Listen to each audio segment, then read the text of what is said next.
Good afternoon, everybody. My name is Donna Fiesel, and I'm your host of Donna's Edge Television Talk Show, where truth matters. Thank you so much for watching every day, Monday through Friday, beginning 1 p.m. on the Central Time Zones. I get to ride home with you in the afternoon. You can find us many different ways. We're found syndicated on Abundance Television, found on Roku, Apple TV, and Amazon Fire. Don't forget the podcast on the Newscasters.com. Proud to be part of that team. And we just added a radio station right here in South Carolina. They're the biggest powerhouse country station you'll ever find. And they are 92.9 on the dial, WZLA, located again right here in South Carolina. Proud of that. Got another thing we're working on in North Carolina, and we just keep spreading out. And we're just really proud to do that. Continue sending email. You're the reason we do this. Donna@donnasedge.com. That's Donna@donnasedge.com. It's a pleasure to go into your home, to your office, or riding with you down the road every single day. I really do appreciate that. Murray Edwards is with me right now, and he is with the Newscasters studio, among other things. Every time I turn around, Newscasters is growing like gangbusters. You're giving people a voice that we haven't had in a long time. We are. We're happy. What we're finding is we've had so many people who have been on the radio, who have been on TV, that have been cut from their resources. Either they may not necessarily have the same kind of political views as the radio station or the TV station, because a lot of them have been bought out by people that are, let's say, somewhat non-conservative.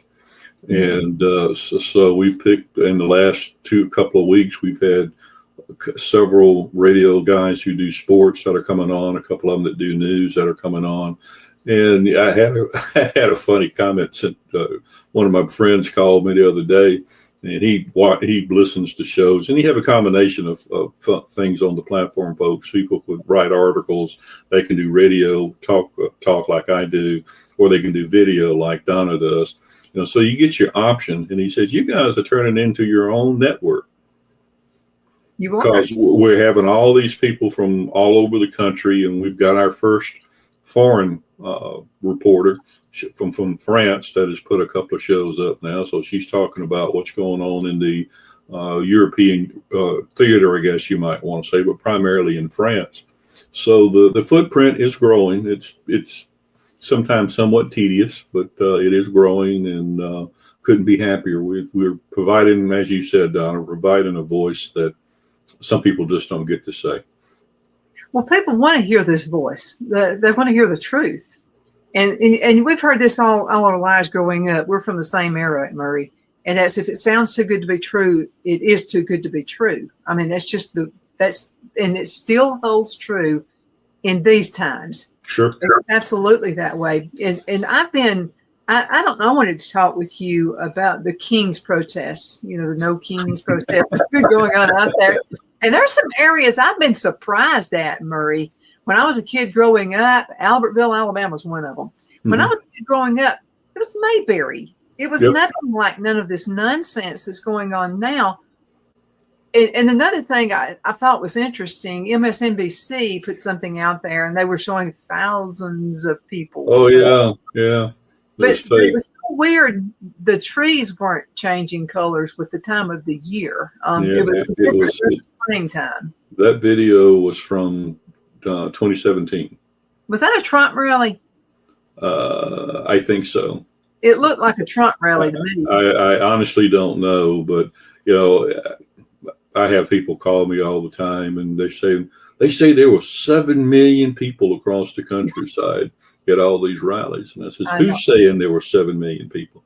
Well, the people who organized it. And I said, well, of course they're going to say there's 7 million people there, and then they were able to convince, or it probably wasn't much convincing at all, when in MSNBC or MS Now or whatever they're going to be called, that video that they showed about this huge crowd.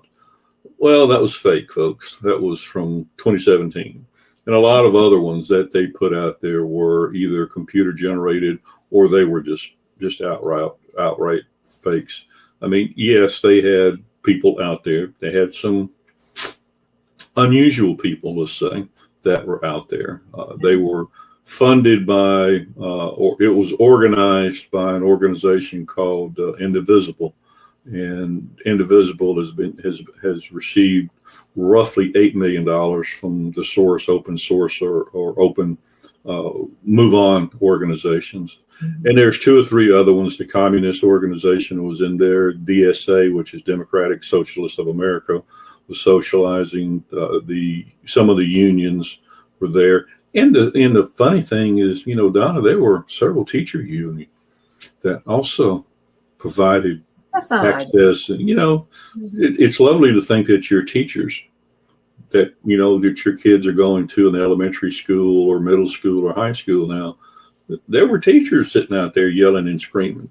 And the funny thing is you and I both know, and probably everybody who's watching and listening, we don't have a king. He was duly elected.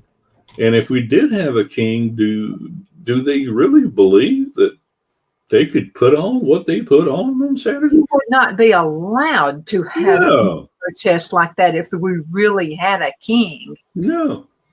So, you know, now I am surprised. You know, there's some areas, Donna, both are from the Alabama area, and I sort of monitor these events. I have people from all over the country who go to these events and monitor what's going on, and they'll just tell you a bunch of malarkey.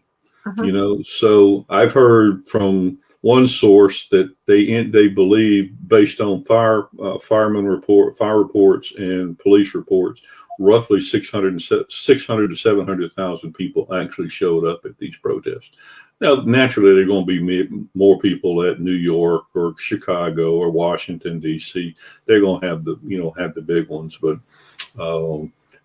it was just hilarious to see some of the stuff. You know, what are you going to accomplish by dressing up like a toad frog, or, you know, that type of stuff, and yelling and screaming and carrying upside down flags, and just really exposing themselves to. Hopefully, if anybody watched some of it, you now have an understanding of what these people are for and what they're not for. And what they're for is people to come across the border free willy-nilly. Don't want them deported. They believe that they should receive the same kind of benefits that an American citizen has. They seem to be perfectly okay if you don't agree with them to call you a fascist or a Nazi. Mm-hmm. They don't want any of the government programs or the government plans or the government people to go away. So that means they're dependent. They have become dependent on whatever the government provides to them. And they seem perfectly okay with parts of this administration. If something tragic should happen to one of them, they really don't care, you know. So that's the group. That is the Democratic Party. Now, it is socialist. It is communist. It is people who are depending on the federal government for everything that they do. And it may be controversial when I say this, but the Democrats have now created their new form of slavery. Because the slavery issue is, you've heard some of their representatives and senators say, we have got to have this group of people in to pick our crops.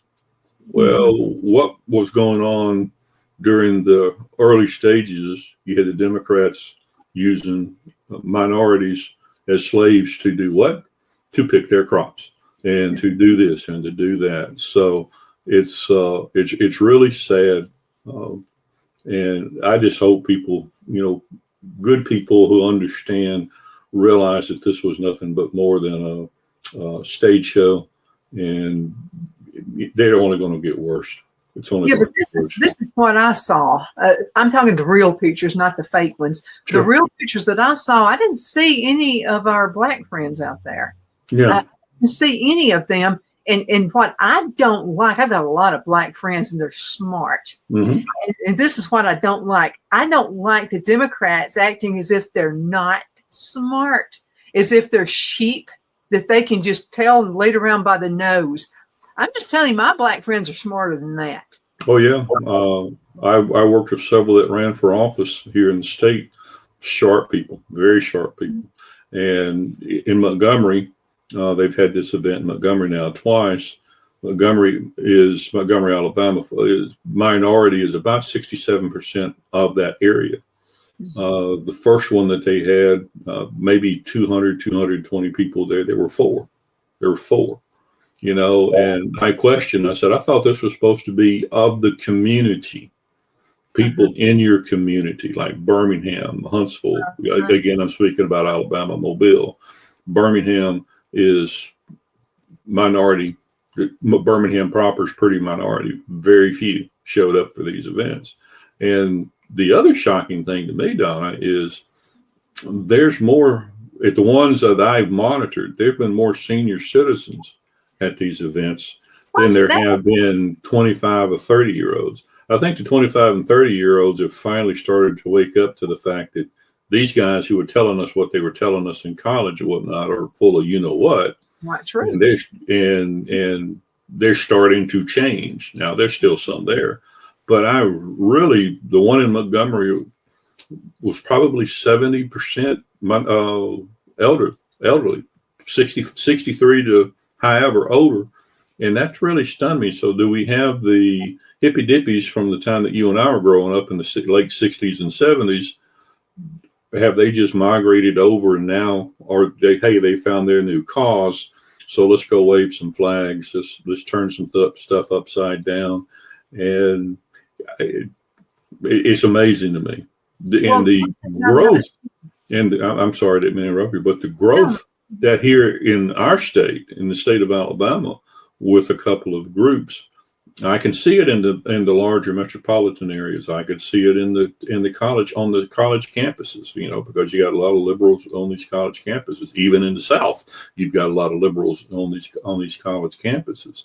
But when they start branching out into smaller, more rural towns like Dothan, Dadeville, I live in the Dadeville area. There's a chapter in the Dadeville area, about as rural as you can get.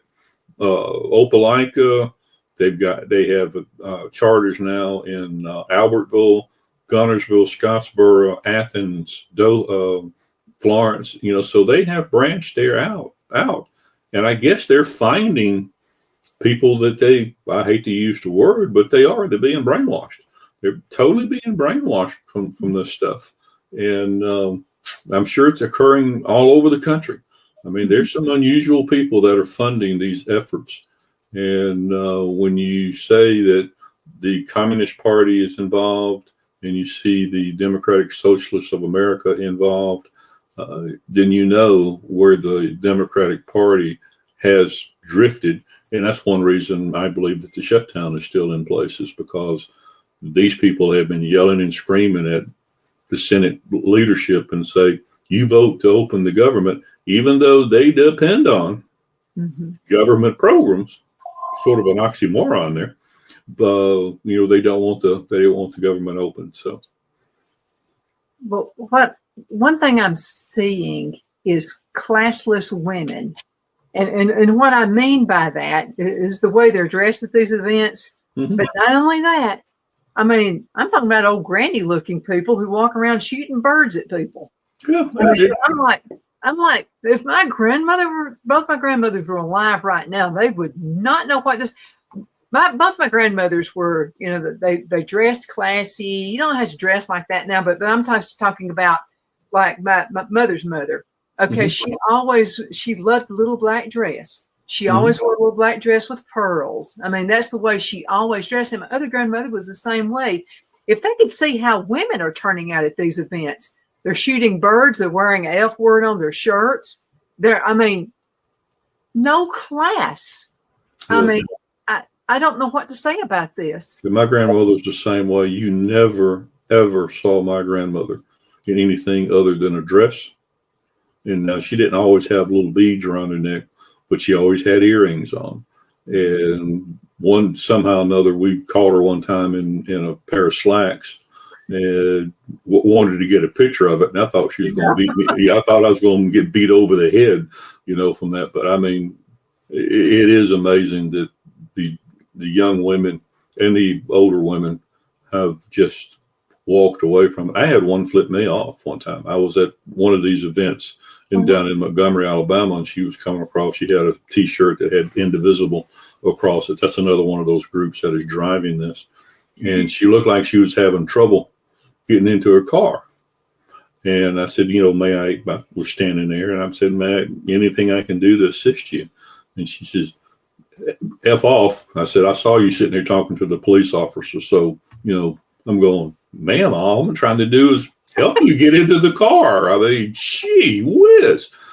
So she's happened to see me standing beside somebody that happened to know that just happened to be one of the security guards, members of the security team for the state capitol. And I know them, and we're just sitting there shooting the breeze about the event that was going on. But they have the Democratic Party. Well, it's not Democratic Party anymore. They're socialist. They have convinced so many people of the elder age, 63 and older, that everything that is going on with this particular current administration, they're going to lose their Medicaid, they're going to lose their Medicare, they're going to lose their Social Security. And if that's what you're going to depend on, I'm on Medicare, I'm on Social Security, I'm retired, and it's never crossed my mind that somebody's going to pull the plug on any one of those two programs. But sadly, they have convinced a whole lot of people that that's what's going to occur. And I guess, hopefully time will tell. I mean, if you take the time and study what our current administration is doing, it's actually strengthening the programs and the policies we have out there, but it's at a cost of laying people off. We got over 3 million federal employees, Donna. We have 450 some odd agencies. When the country was founded, we had 4 cabinet positions. Now we've got nearly 30 cabinet positions, and they've all got manpower, that go along with it. So, I'd like to see it shift back down to a much smaller entity, because it will save money that will keep Social Security solvent for a few more years. I believe I read they think it's going to be insolvent by either 2030 or 2035, one of those two. I may be a little off on that.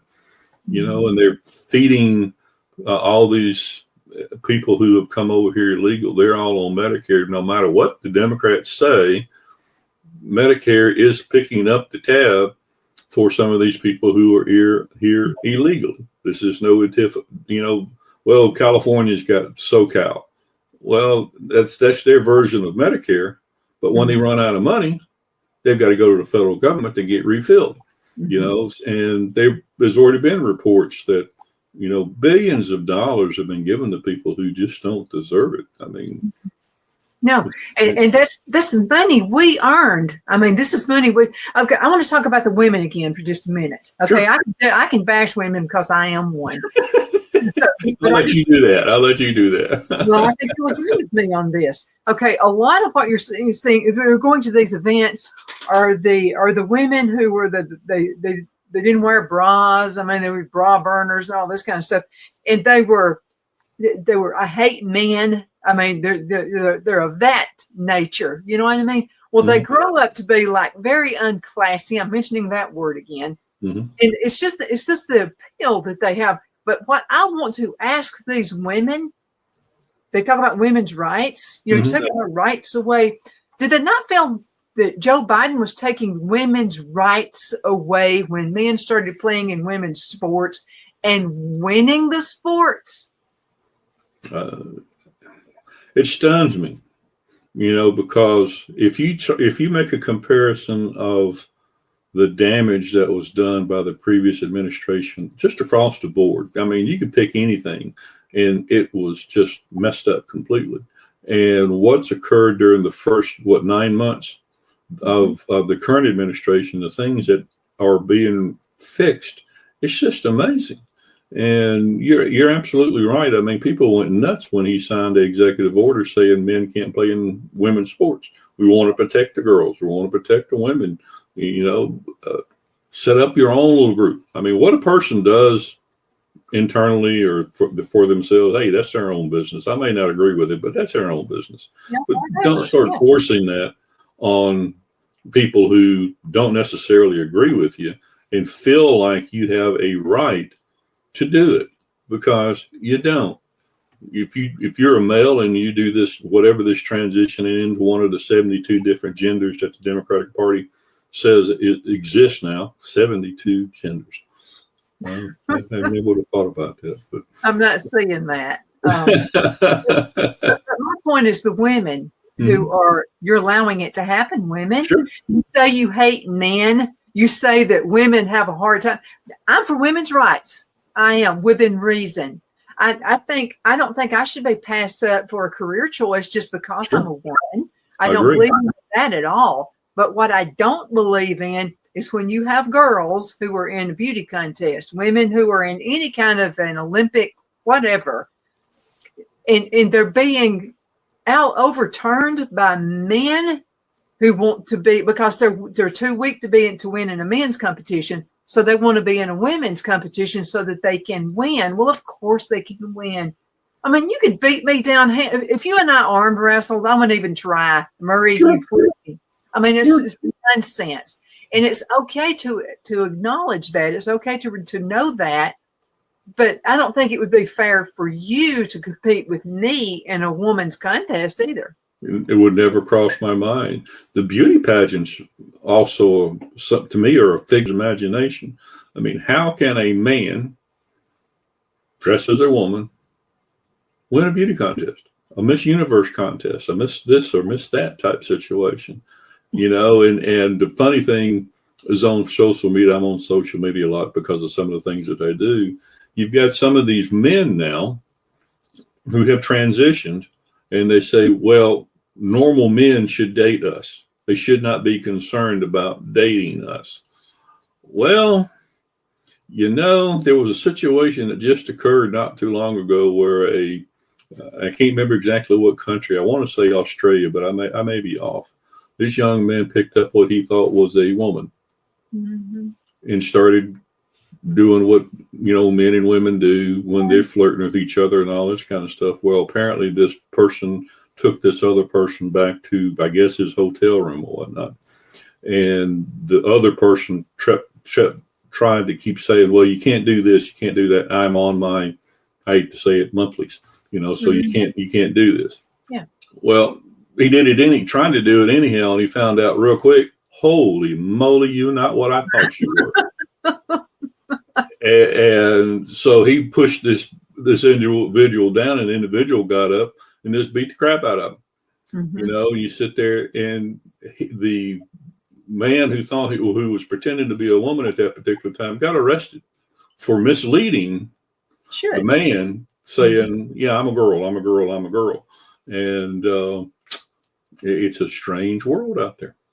Yeah. Can you imagine our kids or grandkids, great grandkids will have to actually ask for a birth certificate when they're dating? You can tell by the stubble on their face. So Phil and I went to San Antonio last year, wasn't it, Phil? And so I noticed it right off. Now he was pretty. His makeup looked really nice, and his hair was really pretty and long and silky and really pretty. But the closer we got to the counter, the 5 o'clock shadow was coming through. Yeah. And then when he opened his mouth, that was not a woman's voice. That was a man's voice. Well, think about it, Donna. 2 weeks ago, the young man who flew across the country to assassinate one of our Supreme Court justices, his wife and his 2 girls. Now, he didn't go through. I'm going to state that for just a minute. He didn't go through with it. Somebody talked him out of it, but he went and he called the police, and they arrested him. They threw him in jail. Well, he claimed that he was now transitioning to a female. He had started growing his hair out. And when it got to court, where if trying to commit an assassination, typically has about a 30-year sentence to it. The judge basically took pity on him or her. I mean, he started going by a different name now. He had a male name. Now he was going by a female name. So instead of sentencing this individual to 30 years, he got 7. And then she went on into a area of trying to explain why she was only going to give this individual 7 years. And of course, the DOJ went absolutely nuts. And part of that was because of all the personal issues that you're going through, trying to go from male to female, then your mindset must not have been correct when you thought you were going to try to assassinate Judge Kavanaugh and his family. So I'm not going to sentence you to the full time. You're going to get 6 or 7 years, and because you're going to go to a male prison. He is a male. She said that's going to be traumatic in its own light. And you sit there, you want to sit there and go, this is a judge. This was a former attorney of some sort, and now this individual is a federal judge. And instead of taking a look at the crime, not looking at the person, but looking at the crime and saying, I don't care who you are, black, red, white, polka dotted, or whatever color, you violated this crime, and the statute is typically 30 years for it. But she put all his emotional trauma. And when he spoke, his voice was about as deep as mine. Mm-hmm. When he made his comment, and I'm sitting there going, wow. We have really lost it in some parts of our country. Well, I'm just going to say this. This is going to come out a little bit vulgar. I'm trying to be classy about this. Okay, if you're a man, when you can have a monthly cycle and when you can be in labor for just 1 hour, that's all I'm asking you for. Then I'm going to call you one of ours. But if you do that, you're a man. I'm sorry. I mean, that's just how it is. I hate to be so plain about it, but that is how it is. And so that's the thing. They want the makeup and they want the hair and they want the dresses and all this kind of stuff. But now you're not taking the other responsibilities of being a woman, like what I just mentioned. Now, when you can do that, then you're one of us. It is. The world has truly turned about 180 degrees. It's just truly amazing. And some of these guys, individuals, whatever you want to call them, who are going through this particular process, they claim now that they're going through this or going through that, or I can now get pregnant. Buddy, I hate to tell you, you're not going to get pregnant. As my dear old sweet grandmother would say, if he's got a hangy down thing, he's a male, and that's all you can say about it. There's nothing else you can say about that. That's just the way it is. But what we've got here is the classless women from the 1960s who are letting it all hang out at Woodstock. And those women have gotten older now. They're in their 60s and they're in their 70s. And these are the women that they're targeting to go to these crazy events that we're having out there now. You're absolutely right. They're it. We've got to go to a commercial break. Can you believe half the show is already over? Always goes fast when you and I get together. Lies. So let's go into a break. We'll be right back in just a few minutes. And peace and love, everybody. Peace and love. Queen City Used Car Sales has been serving drivers in the Northeast Alabama area for years with a quality selection of late model used cars, SUVs, and pickup trucks. On top of our extensive selection and competitive prices, we offer professional auto financing services for used car buyers of all credit levels. Whether you've just begun your search or you're ready to secure your next vehicle, at Twin City Used Car Sales, you will drive away with the vehicle of your dreams. The sales and finance staff at Twin City Used Car Sales looks forward to serving you, and you can apply for financing online before your visit to our used dealership in Gadsden, Alabama. Check us out on the web at twincityusedcars.com or go by our location at 901 First Avenue, Gadsden, Alabama. We sincerely look forward to serving you.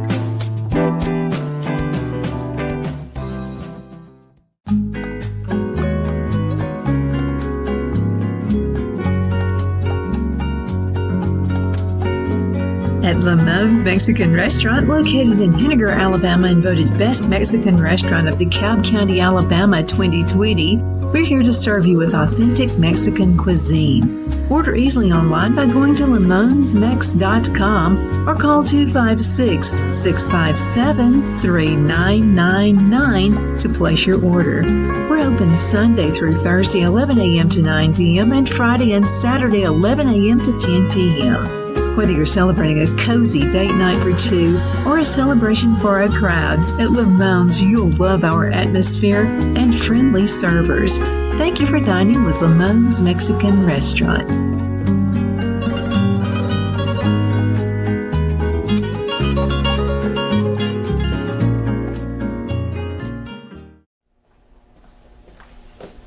Are you ready? We all wonder what tomorrow will bring, but the future lays itself at the feet of the prepared and surrenders to the will of the persistent. It's not easy, but today shapes you so you can shape tomorrow.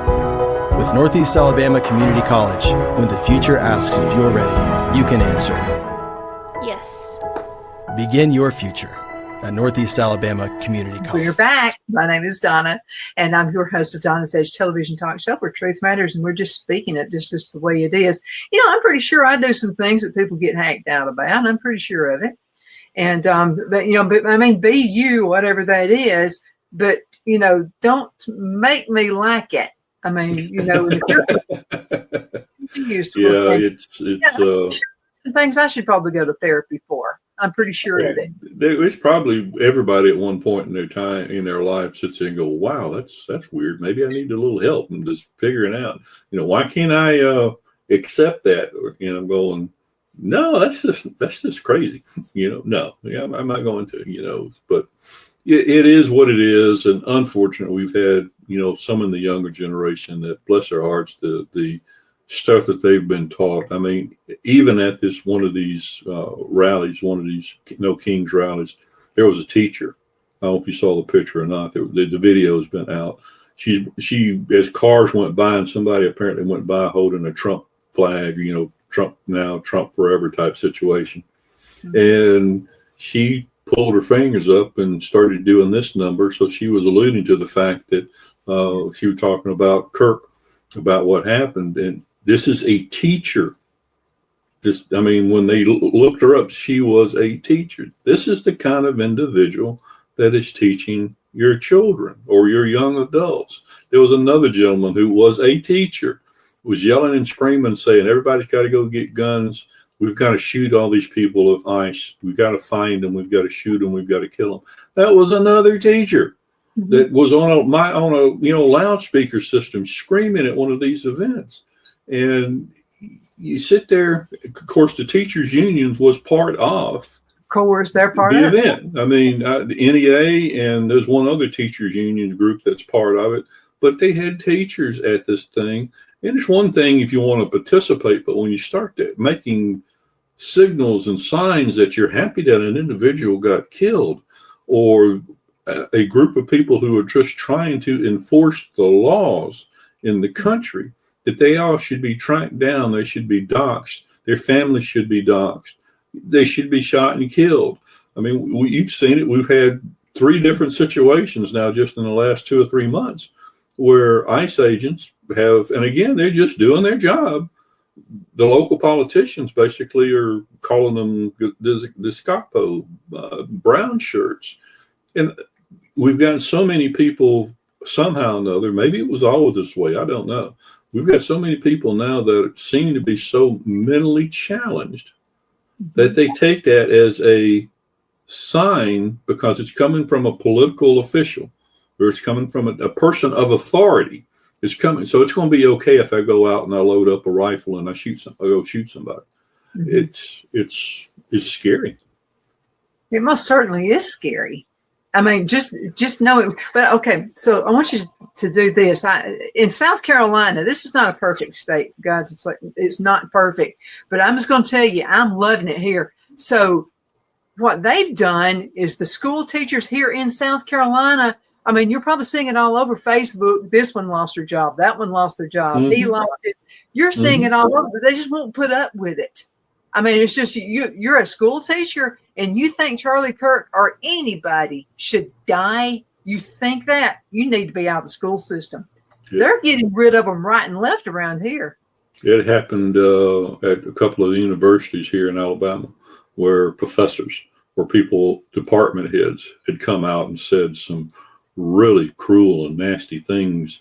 I mean, if you're that disturbed that you're hoping a fellow human, no matter who it is, I may not necessarily agree with someone, but the last thing in the world that I'd ever want to see happen to someone is they get hurt from what they say or do.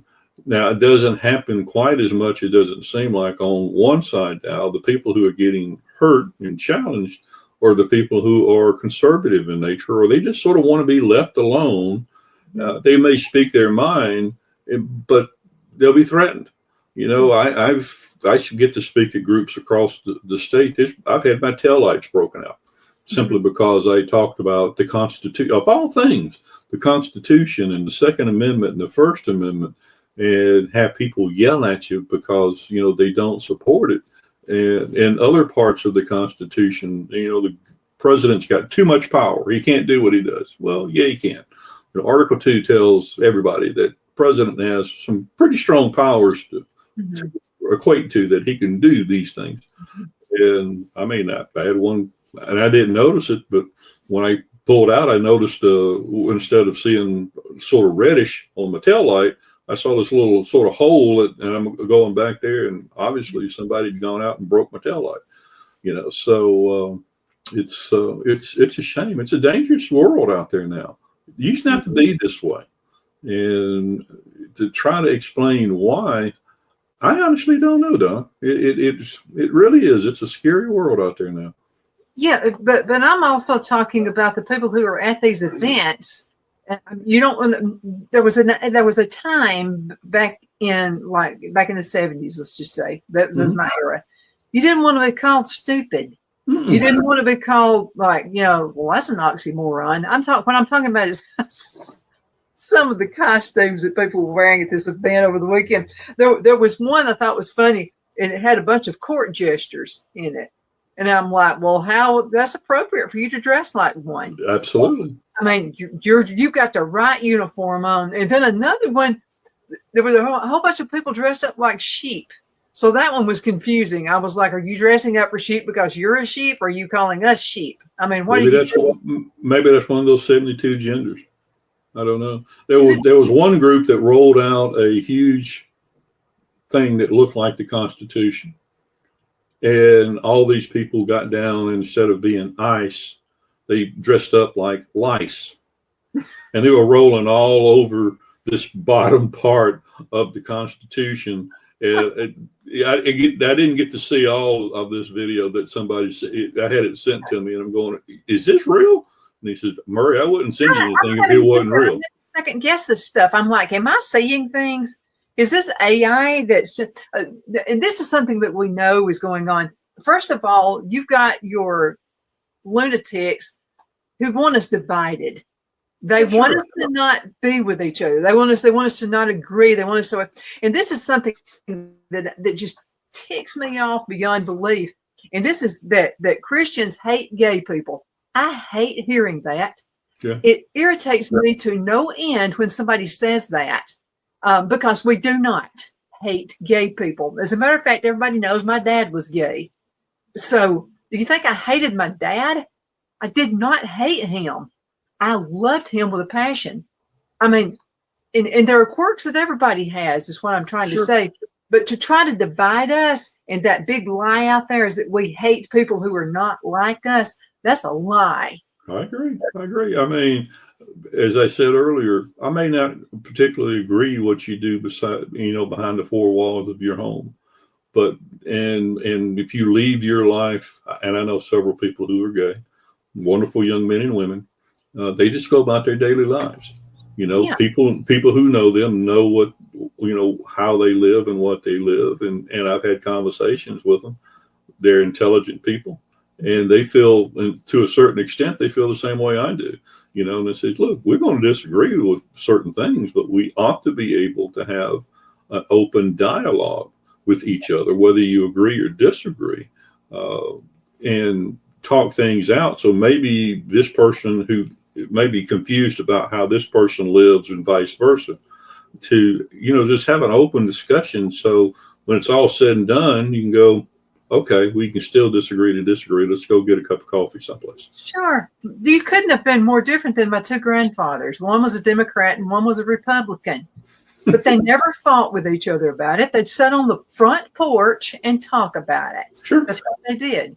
But now my Democrat granddad, before he died, he voted for Reagan. I mean, he saw it changing then. And so he called, my grandmother had just passed away like a couple of years before. And he said, her name was, he called her Jeannie. And so he said, Donnie, they called me Donnie because he wanted a grandson. And sure. So anyway, he said, Donnie, I'm going to talk to you about something I'm going to do. And I'm thinking, oh my God, he's probably fixing to get married or something. Maybe he's lonely. That was my first thought. He's going to get married. And sure. He said, I don't know what your grandmother would think about this, but Donnie, I'm going to vote Republican. I'm going to vote for Reagan. I started laughing. And he said, what do you think Jeannie would have done? And I said, she would have voted for Reagan. She just would have. I mean, so even then, but I remember they were so civil about it.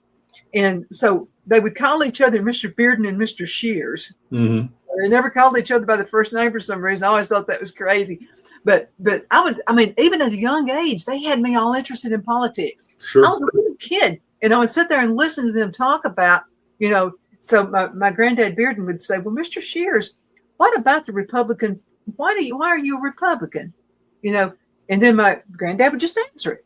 Nobody got into a fight. Nobody got mad at each other. No, none of that stuff happened. And then my other granddad, Mr. Shears, would say, well, Mr. Bearden, I don't understand why you're a Republican. Because in his mind, the Democrats were for the poor people. Sure. That's why they call it. And that's what they always push, Donna, is they're for the working class. They're for, you're absolutely right. That was their train of thought was, we're here for the working people. The Republicans are here for the rich people, the highly educated people, that type of stuff. But we're here to fight for you, the common man, the welder, the mechanic, the shopkeeper, that type of stuff. And it is totally gone away. That philosophy now with the Democratic Party is not the people, it's these small radical groups.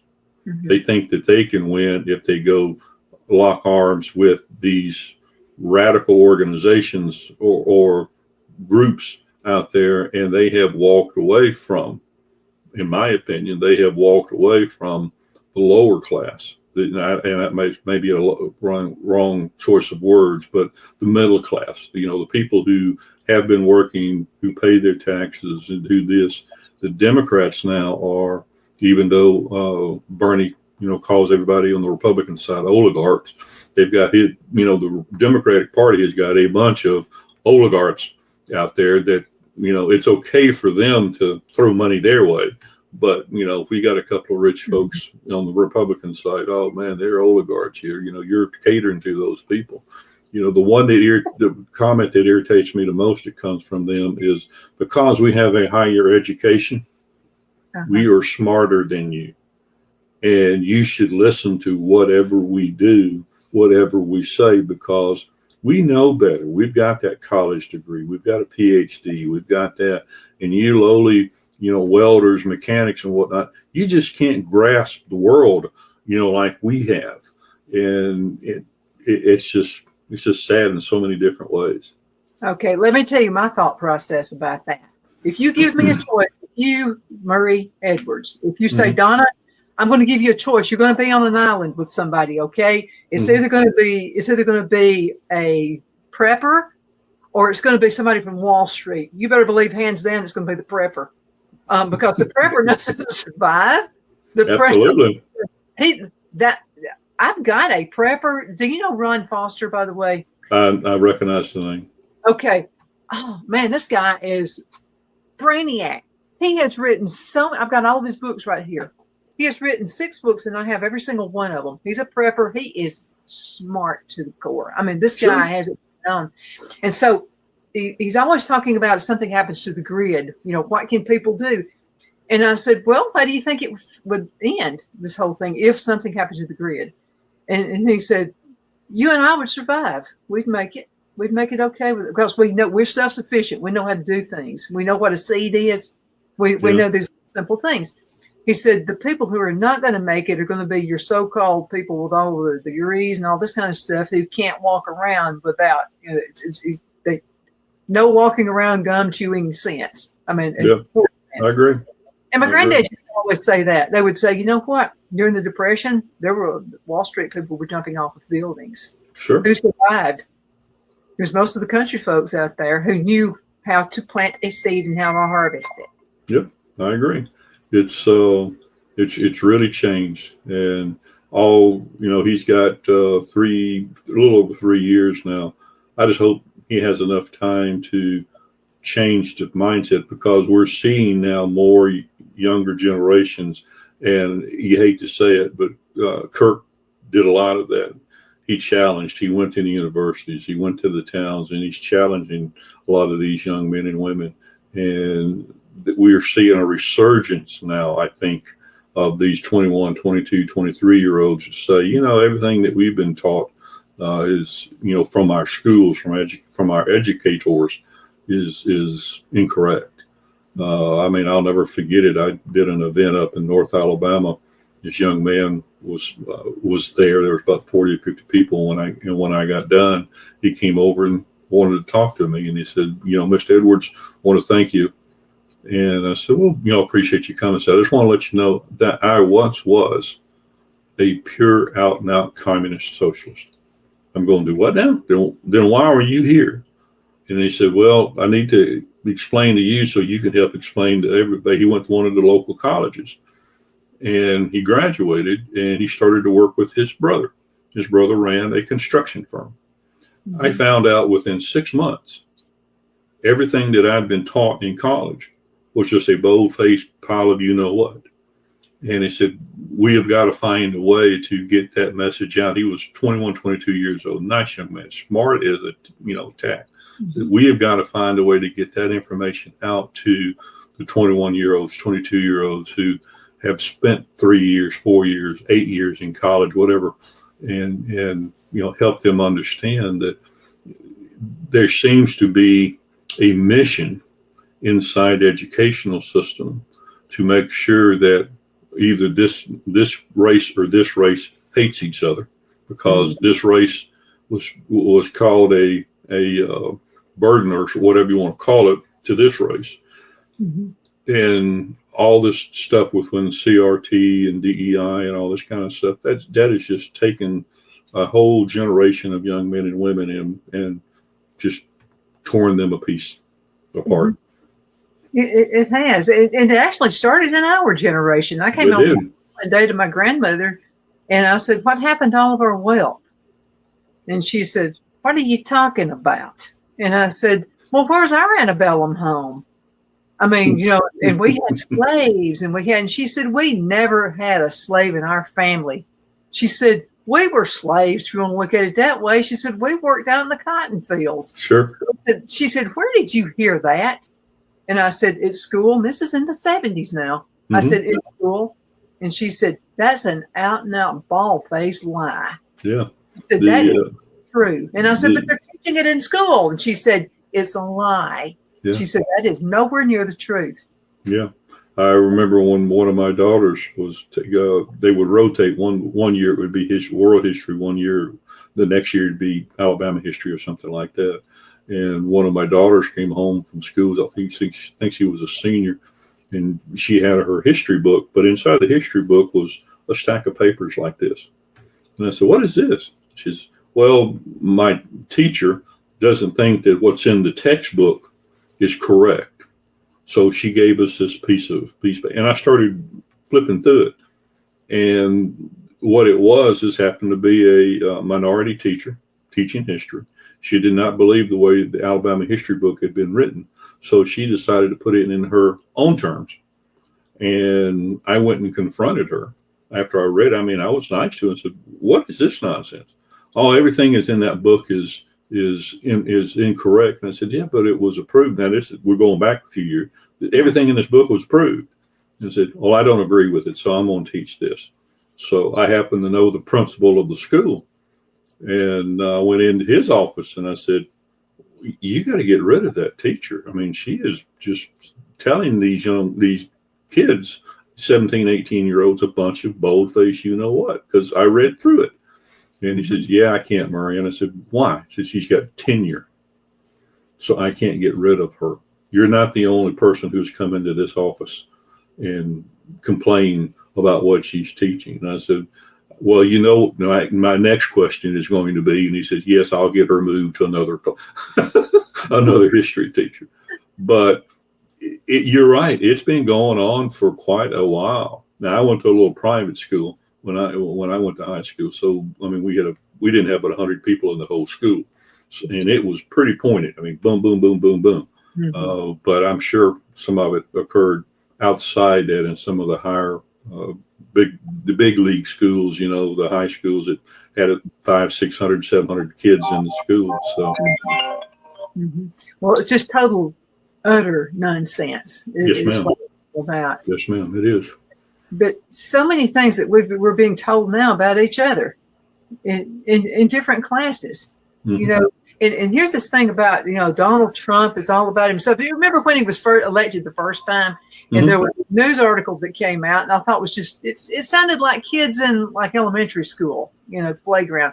And so the article said this. It said that Donald Trump has 2 scoops of ice cream and everybody else only gets 1. Is that reporting? Yeah.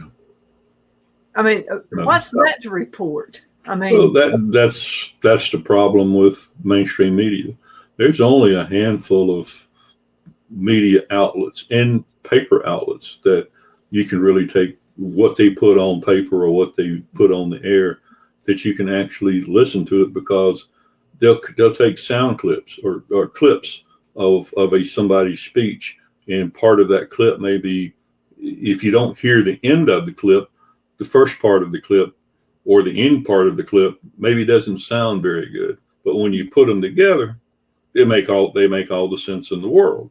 And some of the newspapers, unfortunately, a lot of the newspapers now have been bought out by liberal organizations, and so have a lot of radio stations, and so have a lot of TV stations. I mean, George Soros has bought 250. He bought Odyssey, went broke, so he bought it. He has access to 230 some odd radio stations now across the country. And Biden's FCC sidetracked a handful of rules and regulations because he's not born here in the United States. He's not a U.S. citizen. So he can only have a certain percentage, supposedly, will have a certain percentage of that buyout. Well, he's got 70 or 80% of it when he's only supposed to have 25 or 30%. So we all know what that gentleman's is about completely. And so, they've changed a lot. And that's where we were talking earlier about where people are losing their positions at TV stations and at radio stations. They're not melding right with what the current ownership of that. The local channel may be, here, but there's not that many local channels now. They're all inside a broader spectrum, I guess you might want to say. Well, Brent Ayers, who is the owner of the Anniston Star, so I grew up in that area, in Anniston, Oxford area, and so they had a TV station there. Now it's 3340, but back in the day it was channel 40, and so he wanted to buy that TV station.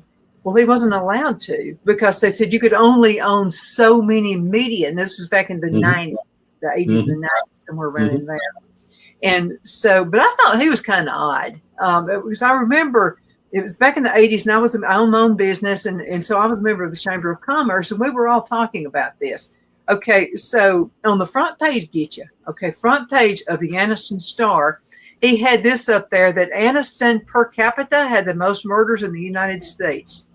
We were working hard to get businesses into Calhoun County, into Anniston, in Alabama, and then he puts that on the front page, and we were just all upset. It was like, why did he do that?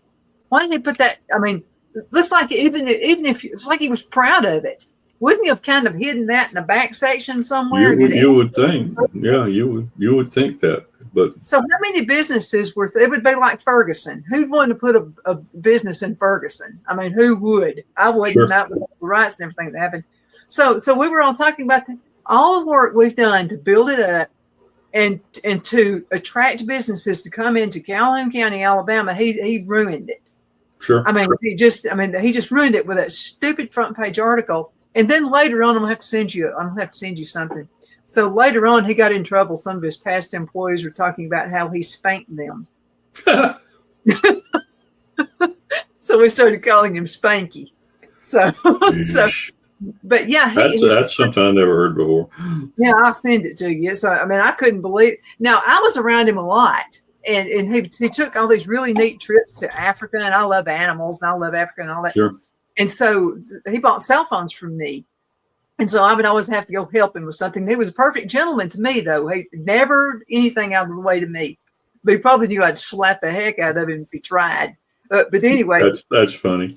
He would say, "I've got I just got back from Africa. You will see the pictures." Well, of course, I'd go to his office and look at the pictures. Never a problem whatsoever. But I could see that it could be weird if he thought he could. I could see. But anyway, we're going to have to call it a day. How can folks get in contact with you if they've got a voice and they want their voice to be heard and about any kind of a topic? Sure. Basically, they can go to our website, review it, take a look at all the different contributors that we have on the website. If you do a podcast or part-time podcast, you think you'd like to be part of the platform, you can send me an email, which is at Murray, Murray, at thenewscasters.com.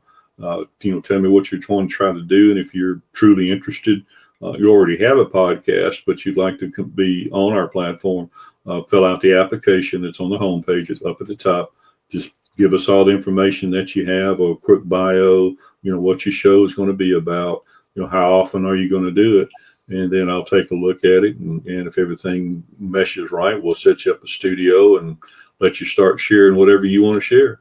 The only thing that we won't allow is we don't have a whole lot of people who do a lot of profanity or that type of stuff. But if you want to talk about what's going on in your community or your general area that you live, we've got people from all over the country, from Washington State down to Miami, from New York City down to San Antonio, and everywhere in between.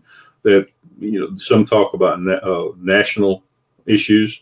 Some talk about what's going on in their state or their city, and you just want to share it so you can get that word out to the people that you want it to. And one thing that we do that's different than some of the other platforms is once you put a show up, we publish it out. It just doesn't sit on our website. It goes out to all the social media platforms and the groups that I'm part of, that my co-founder is part of. So if, like, Donna puts a show up, it goes out on all the different social media platforms. But if there's a specific group that we think, they're going to learn something from this, then we'll send it to that group. We've got a guy who does fashion, and I put it out there, but I found business groups that everything he puts out relates to it. I'll pop it into that group, and he gets all kinds of responses from it. So but that's one thing I believe that sets us apart from some of the other platforms. If you go on these podcasting groups, that's perfectly fine, but you will get lost in the minutia, because if you're there with 150,000 other people trying to do podcasts that are trying to get their word out, the same way with YouTube, same way with Rumble, there's thousands of people you've got to compete with, and we can, try to help you get your voice heard. Or if you do a video, like Donna does a video, try to get the video out and let people learn about what you're trying to do. And we continue to grow. And we just hope, if any of the listeners have any questions, like I said, just drop me a note.